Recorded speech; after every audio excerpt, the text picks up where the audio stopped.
जय माता दी। आप सभी को चैत्र नवरात्रि की हार्दिक शुभकामनाएं। तो चलिए आपको ले चलते हैं ओरछा के राजा राम मंदिर, जहां रामनवमी के दिन राजा राम का मंदिर दियो से जगमगा उठेगा। रामनवमी के दिन मंदिर में 5 लाख दियो से प्रकाश किया जाएगा।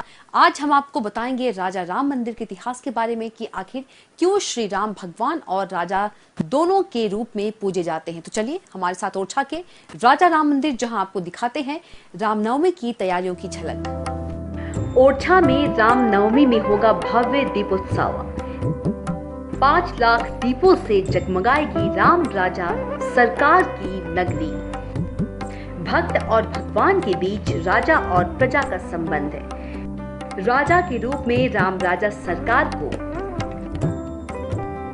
तीनों समय दी जाती है सशस्त्र सलामी। मध्य प्रदेश के निवाड़ी जिले में ओरछा तहसील में स्थित है राजा राम का मंदिर। यह एकमात्र ऐसा मंदिर है जहां श्री राम भगवान और राजा दोनों ही रूपों में पूजे जाते हैं। कई मान्यताओं के अनुसार अयोध्या के रामलला का वास्तविक प्रतिमा ओरछा में ही विराजमान है।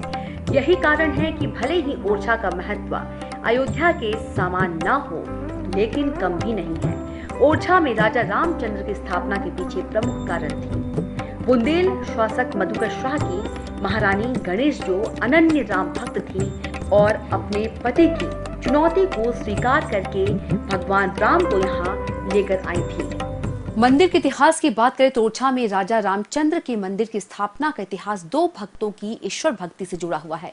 बुंदेलखंड क्षेत्र के तत्कालीन शासक मधुकर शाह महान कृष्ण भक्त थे, लेकिन दूसरी ओर उनकी पत्नी महारानी कुंवरी गणेश हमेशा ही श्री राम की भक्ति में लीन रहती थी।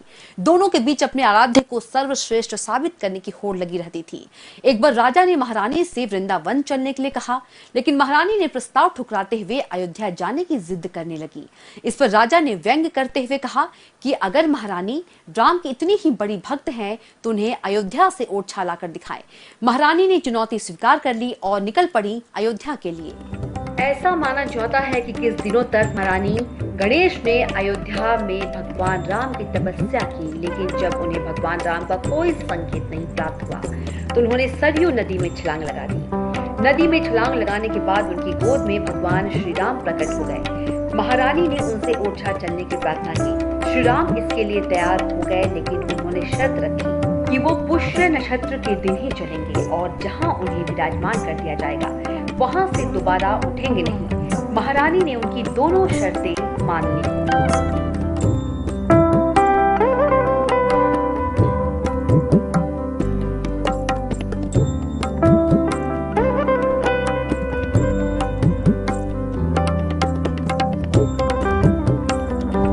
ओरछा के राम राजा मंदिर में जड़े शिलालेख के अनुसार महारानी भगवान राम को सन 1574 में चैत्र शुक्ल की नवमी को ओरछा लेकर आई। ऐतिहासिक तथ्यों के अनुसार महारानी भगवान राम को अयोध्या से लेकर ओरछा तक पुष्य नक्षत्र में कुल 8 माह 28 दिनों तक पैदल चली। इसके बाद उनकी योजना भगवान राम को सन 875 में बने चतुर्भुज मंदिर में स्थापित करने की थी, लेकिन उन्होंने भगवान राम के विग्रह को उस स्थान पर रख दिया जहां आज राम राजा मंदिर का निर्माण किया गया है। भगवान राम अपनी शर्त के अनुसार वहीं स्थापित हो गए, जिसके कारण उसी स्थान पर मंदिर का निर्माण किया गया। ओरछा में श्री राम भगवान और राजा दोनों के रूप में पूजे जाते हैं। कहा जाता है कि ओरछा में कोई भी वीआईपी नहीं है, अगर कोई वीआईपी है तो वह राजा रामचंद्र है। मध्य प्रदेश पुलिस के जवानों के द्वारा सूर्यास्त और सूर्योदय के समय राजा रामचंद्र को बंदूकों की सलामी अर्थात गार्ड ऑफ ऑनर दिया जाता है। ओरछा में यह गार्ड ऑफ ऑनर बाकी किसी को भी नहीं दिया जाता है। ऐसा माना जाता है कि त्रेता युग में राजा दशरथ अपने पुत्र श्री राम का राज्याभिषेक नहीं कर सके। ऐसे में राजा मधुकर शाह ने अपना कर्तव्य निभाया और राजा रामचंद्र का राज्याभिषेक किया एवं अपना राज्य राजा रामचंद्र को सौंप दिया। यह परंपरा आज भी चली आ रही है। ओरछा के राम राजा मंदिर में श्री राम नवमी का त्योहार बड़ी ही भव्यता के साथ मनाया जाता है। इसके अलावा विवाह पंचमी को उनके राज्याभिषेक की वर्षगांठ भी बड़ी धूमधाम से मनाई जाती है। इसके अलावा दशहरा, दीपावली और नवरात्रि भी राम राजा मंदिर के प्रमुख त्योहारों में से एक है। दीपावली के दिन मंदिर को इस प्रकार सजाया जाता है जिसका वर्णन शब्दों में नहीं किया जा सकता है। इस दीप उत्सव को लेकर प्रशासन ने भी कमर कस ली है। हर घर में दीप जलाकर घर के बाहर रंगोली बनाकर राम नवमी का त्योहार मनाया जाएगा। बताते हैं कि दीप उत्सव कार्यक्रम में 5000 वॉलंटियर्स का विशेष भूमिका रहेगी। प्रशासन घर घर जाकर लोगों को कार्यक्रम के लिए न्योता दे रहा है। बेतवा नदी पर दीपोत्सव लोगों के लिए आकर्षण का केंद्र रहेगा। कार्यक्रम में सीएम शिवराज सिंह चौहान के शामिल होने की पूरी संभावना है। इसके अलावा रामनवमी पर मंदिर में भगवान की जन्म आरती और बधाई गीतों का आयोजन होगा। सुबह के समय भव्य शोभा यात्रा निकाली जाएगी। रामनवमी पर तकरीबन 50,000 भक्तों के ओरछा आने की उम्मीद है।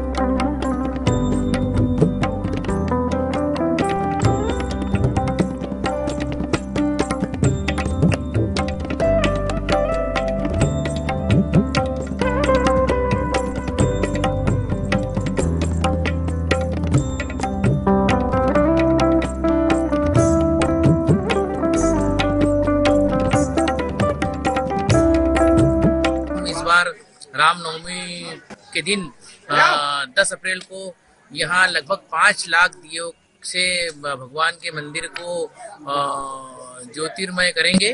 और इस बाबत आज हम लोगों ने प्राथमिक रूप से जो विभिन्न सरकारी डिपार्टमेंट है और जो प्रमुख संगठन है उसकी बैठक ली है। हमने अभी कंसेप्ट से अवगत कराया है। धीरे धीरे हम इसका डेटा कलेक्शन और दूसरी चीज़ें भी करेंगे। इस दिशा में हम, चूंकि ये कार्यक्रम जन जन का कार्यक्रम है, इस कार्यक्रम से हम लोगों को जोड़ेंगे, यहाँ के रहवासियों को, लोकल निवासी है जो राजाराम की नगरी के हैं, पहली बात। दूसरी बात, यहाँ के जितने भी विभिन्न प्रकार के संगठन हैं वो। तीसरी बात, यहाँ के जो विभिन्न प्रकार की एसोसिएशन है उन लोगों को, पत्रकार बंधुओं को, सभी लोगों को यहाँ जोड़ के बहुत भव्यता के साथ में, बहुत सौम्यता के साथ में और बहुत सुंदर आयोजन करने का यहाँ के सभी लोगों ने संकल्प लिया है। राजा राम सरकार के अयोध्या से ओरछा आगमन का उत्सव मनाने की अनूठी परंपरा यहाँ कई शताब्दियों से चल रही है।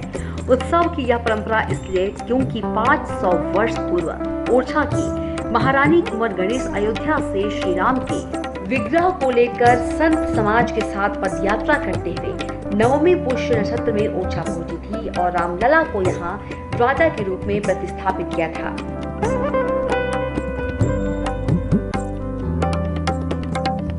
भक्तों की पदयात्रा की परंपरा ओरछा में आज भी कायम है।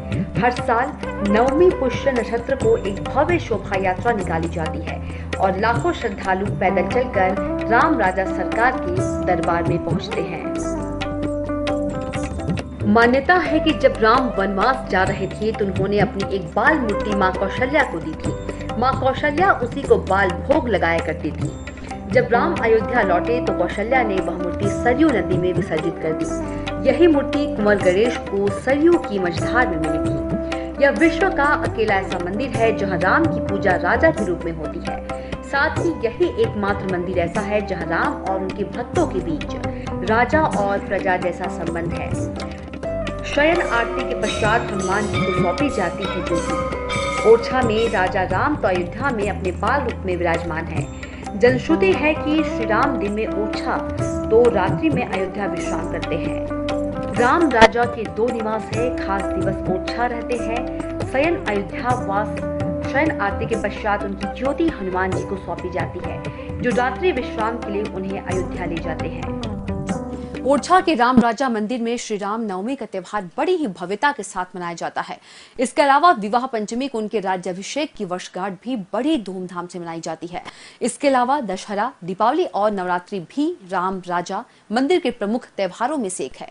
दीपावली के दिन मंदिर को इस प्रकार सजाया जाता है जिसका वर्णन शब्दों में किया ही नहीं जा सकता है। तो हमने आपको बताया ओरछा के राजा राम मंदिर के इतिहास के बारे में। तो आप देखते रहिए VIP न्यूज।